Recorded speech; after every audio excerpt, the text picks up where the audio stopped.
తెలంగాణలో పార్లమెంటు ఎన్నికల ప్రచారం క్లైమాక్స్ కు చేరుకుంది. ఎవరికి ఎన్ని సీట్లు వస్తాయి, ఏ పార్టీ కదేంటి, ఎవరికి ఓటు వేస్తే బెనిఫిట్ అవుతుంది, ఇవన్నీ ఓటర్లు లెక్కలు వేసుకొని పోలింగ్ కి రెడీ అయ్యారు. అయితే పొలిటికల్ సర్కిల్లో మాత్రం ఆసక్తికర చర్చ జరుగుతోంది. అసలు ఈ ఎన్నికల్లో బీఆర్ఎస్ పరిస్థితి ఏంటన్నదే ఆ హాట్ డిబేట్. అసలు గులాబీ పార్టీకి ఒక్క సీటు కూడా వచ్చే అవకాశం లేదని ఇప్పటికే కాంగ్రెస్, బీజేపీ నేతలు వరుసగా చెబుతూ వస్తున్నారు. మరి గ్రౌండ్ రియాలిటీ ఏంటి? గులాబీ దళంలో టెన్షన్ కనిపిస్తుందా? ఒక్క సీటు రాదన్న అంచనాలున్నాయా? జనంలో ఇంపాక్ట్ కనిపించడం లేదా? పోలింగ్ తర్వాత బీఆర్ఎస్ దుకాణం బందేనా? పట్టు నిలుపుకునే ప్రయత్నాలు ఫలిస్తాయా? రైట్, పార్లమెంట్ ఎన్నికల ప్రచారాలు క్లైమాక్స్ కు చేరుకున్నాయి. మే 13న పోలింగ్. మెజారిటీ సీట్లు దక్కించుకునేందుకు అన్ని పార్టీలు ప్రయత్నాలు చేస్తున్నాయి. కాంగ్రెస్, బీజేపీ రెండూ ఎక్కడా తగ్గటం లేదు. డబుల్ డిజిట్ ఖాయమంటున్నాయి. అటు బీఆర్ఎస్ అధినేత కేసీఆర్ కూడా తమకు 14 సీట్లు ఇస్తే కేంద్రంలో హంగ్ ప్రభుత్వంలో కింగ్ అవుతామంటూ మాట్లాడుతున్నారు. తెలంగాణ ప్రయోజనాలను కాపాడేది బీఆర్ఎస్ఏ అంటూ ప్రచారాలు చేస్తున్నారు. రైట్, ఇది ఓవరాల్ సినారియో. కానీ కంటికి కనిపించని ఎన్నికల వ్యవహారాలు కూడా నడుస్తుంటాయి. అవేంటో ఓసారి లుక్కేద్దాం. ఇప్పుడు గులాబీ దళంలో టెన్షన్ పెరుగుతుంది. మునుపటి జోష్ అసలే లేదు. ఎందుకంటే అసెంబ్లీ ఎన్నికలు ఓడి 5 నెలలు కూడా కాలేదు. అంతలోనే లోక్సభ ఎన్నికలొచ్చాయి.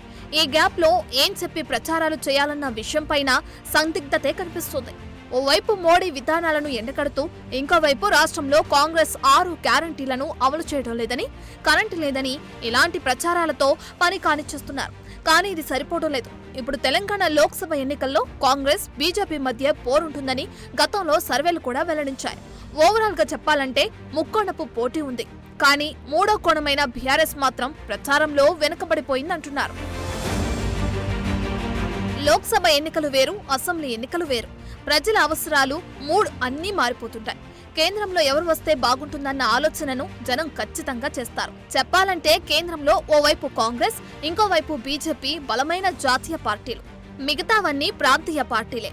తొలి 3 దశల పోలింగ్ తో కథంతా కాంగ్రెస్ వైపు టర్నౌట్ అవుతోందని ఆ పార్టీ నేతలు ధీమాగా ఉన్నారు. అందుకే మోడీ కూడా స్వరం మార్చి కాంగ్రెస్ పైనే విమర్శల డోసు పెంచేస్తున్నారు. చివరికి అదానీ, అంబానీల నుంచి కాంగ్రెస్ ఎంత బ్లాక్ మనీ తీసుకుందన్న దాకా సీనొచ్చింది. చెప్పాలంటే లోక్సభ ఎన్నికలు జాతీయ అంశాలే అజెండాగా సాగుతుంటాయి. ఇందులో రాష్ట్రానికి సంబంధించిన ప్రచారాలు పెద్దగా వర్కౌట్ కావు. పోలింగ్ కు ముందు కొన్ని ఇష్యూస్ పోల్ అజెండాను నిర్ణయిస్తాయి. ఇప్పుడు లోక్సభ ఎన్నికల్లో అదే మూడ్ జనంలో కనిపిస్తుంది. అయితే బీఆర్ఎస్ మాత్రం ప్రచారంలో చెప్పుకుంటున్న అంశాలు పెద్దగా పేలటం లేదు. బీఆర్ఎస్ కు ఒక్క సీట్ కూడా రాదని కాంగ్రెస్, బీజేపీ నేతలు తీవ్ర స్థాయిలో ప్రచారం చేస్తున్నారు. పైగా గులాబీ పార్టీకి ఓటు వేస్తే వృధాయే అని కామెంట్లు చేయడం మొదలుపెట్టారు. దీంతో కేసీఆర్ బస్సు యాత్రతో ప్రచారాలు చేసుకుంటున్నారు. కాంగ్రెస్, బీజేపీలను కార్నర్ చేస్తున్నా అవి జనాలకు పెద్దగా ఎక్కడో లేదంటున్నారు. బీఆర్ఎస్ కు ఎందుకు ఓటు వేయాలి అన్న విషయాలు చెబుతున్నా అవి కూడా పెద్దగా వర్కౌట్ అయ్యే పరిస్థితి కనిపించడం లేదు. ఎందుకంటే గులాబీ పార్టీ అధికారం కోల్పోయి కేవలం 5 నెలలు మాత్రమే అయింది. దీంతో కరెంటు కోతలు, సాగునీరు, రైతుల పథకాలు ఇలాంటి విషయాలపై ఇంత షార్ట్ గ్యాప్ లో మళ్లీ బీఆర్ఎస్ వైపు మళ్లే పరిస్థితి అయితే లేదు. పైగా తెలంగాణలో కాంగ్రెస్ అధికారంలో ఉంది.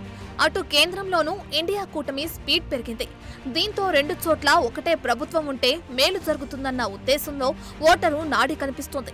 అందుకు తగినట్లుగానే పరిణామాలను బేరీజ్ వేసుకుని ఓట్లు వేసేందుకు రెడీ అవుతున్నారు.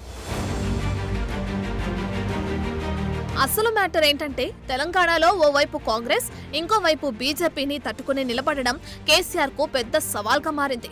ప్రచార సరళి చూస్తుంటే బీజేపీ నుంచి జాతీయ నేతలైన మోడీ, అమిత్ షా, నడ్డా, రాజ్నాథ్ సింగ్ సహా బీజేపీ పాలిత ముఖ్యమంత్రులు తెలంగాణలో ప్రచారం హోరెత్తిస్తున్నారు. ఇంకోవైపు కాంగ్రెస్ నుంచి రాహుల్ గాంధీ, ప్రియాంక గాంధీ, ఖర్గే వంటి వారు ప్రచారాలకు వస్తున్నారు. దీంతో రాజకీయమంతా ఢిల్లీ లెవెల్లో నడుస్తుంది. సో బీఆర్ఎస్ కు ఇంపాక్ట్ పెద్దగా స్కోప్ లేకుండా పోయిందంటున్నారు. పైగా ఈ 2 పార్టీలను ఎన్నికల్లో ఎదుర్కోవడం గులాబీ బాస్ కు పెద్ద సవాల్గా మారింది. అందుకే బీఆర్ఎస్ కు ఒక్క సీటు కూడా వచ్చే ఛాన్స్ లేదన్న ప్రచారాల్లో స్పీడ్ పెంచుతున్నారు. తెలంగాణలో బీఆర్ఎస్ కనుమరుగు ఖాయమని కాంగ్రెస్ బీజేపీ నేతలు పదే పదే కామెంట్లు చేస్తున్నారు. ఇక్కడ పాయింట్ ఏంటంటే చతికిలపడ్డ బీఆర్ఎస్ స్థానాన్ని బీజేపీ భర్తీ చేయాలనుకుంటుంది. అందుకే గులాబీ పార్టీకి స్కోప్ లేదన్న సిగ్నల్స్ ఇస్తున్నారు. భవిష్యత్ అంతా బీజేపీదే అని చెప్పడం వెనుక రీజన్ కూడా ఇదే. అసెంబ్లీ ఎన్నికలు ఓడిన కేసీఆర్ పార్టీని వెనక్కి నెట్టి వరుసలో ముందుకు రావాలన్నది కమలం పార్టీ ఆరాటం. అందుకే మోడీ, అమిత్ షా దగ్గర నుంచి తెలంగాణ రాష్ట్ర బీజేపీ నేతలు కూడా ఇదే రకంగా సిగ్నల్స్ ఇస్తున్నారు. గులాబీ పార్టీ కేల్కతమన్నట్టు మాట్లాడుతున్నారు. పైగా క్షేత్రస్థాయిలో గులాబీ పార్టీకి పరిస్థితులు కూడా అంతగా అనుకూలించడం లేదు. కేసీఆర్ బస్సు యాత్రలో జనం నుంచి నిరసనలు ఎదురవుతున్నాయి. బీఆర్ఎస్ ప్రభుత్వంలో ఇబ్బంది పడ్డవారు తమ అసంతృప్తిని బహిరంగంగానే వెళ్లగక్కుతున్నారు.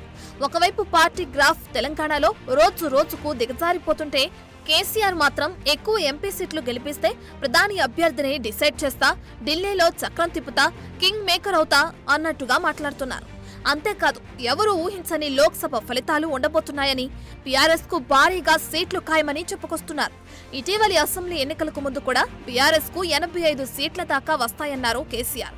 సీన్ కట్ చేస్తే అందులో సగం కూడా రాలేదు. అది పరిస్థితి. For more videos like this, subscribe Big TV channel.